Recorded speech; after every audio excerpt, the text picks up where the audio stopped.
Tan Malaka adalah seorang pejuang kemerdekaan Indonesia.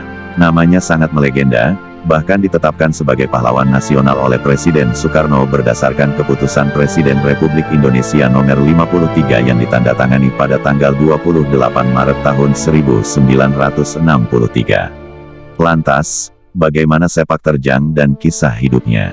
Saking legendarisnya, kisah hidup pria bernama lengkap Sultan Ibrahim gelar Datuk Tan Malaka ini pernah diteliti oleh sejarawan Belanda bernama Harry Albert Poeze selama puluhan tahun. Poeze tidak hanya meneliti Tan Malaka lewat arsip-arsip kolonial di sekitar Leiden dan Amsterdam.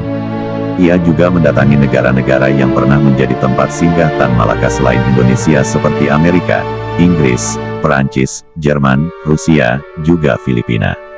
Ia bahkan ke Rusia untuk melacak arsip Komintern soal Tan Malaka di Moskwa. Tan Malaka adalah lulusan Quick School, sekolah guru, Bukit Tinggi. Berkat kecerdasannya, ia bersekolah di Belanda.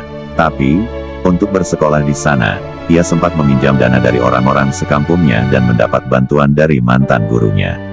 Pada awalnya, pria kelahiran tanggal 2 Juni tahun 1897 ini ingin mendapatkan akte untuk jadi kepala sekolah. Tetapi karena sakit, ia hanya mendapatkan akte guru biasa. Ketika selesai mengenyam pendidikan, ia pun pulang ke Indonesia dan mengajar anak-anak tuli perkebunan teh di Tanjung Morawa, Deli, Sumatera Utara. Dia kemudian merantau ke Jawa dan pergi ke Semarang. Di sana, dia ikut Sarekat Islam Cabang Semarang dan sempat membangun sekolah di Semarang. Sebelum diusir dari Hindia Belanda, Tan Malaka juga sempat memimpin Partai Komunis Indonesia (PKI).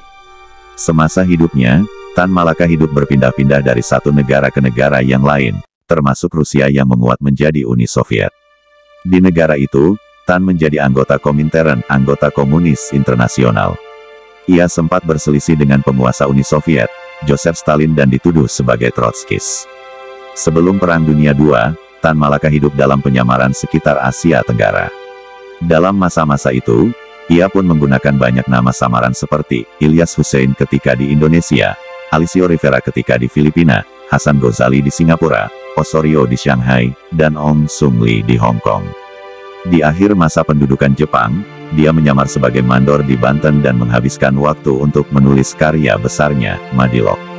Di masa revolusi, Tan Malaka dianggap otak dari peristiwa tanggal 3 Juli tahun 1946.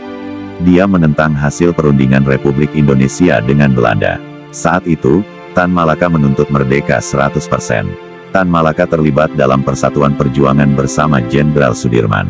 Tan Malaka juga pernah mendirikan Partai Musyawarah Rakyat Banyak Murba.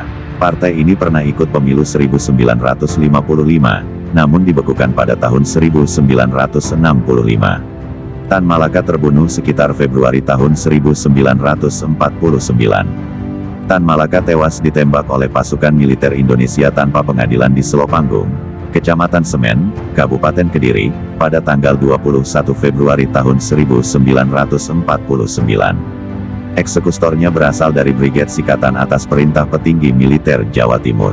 Tan Malaka dibunuh karena perlawanannya yang konsisten terhadap pemerintah yang bersikap moderat dan penuh kompromi terhadap Belanda.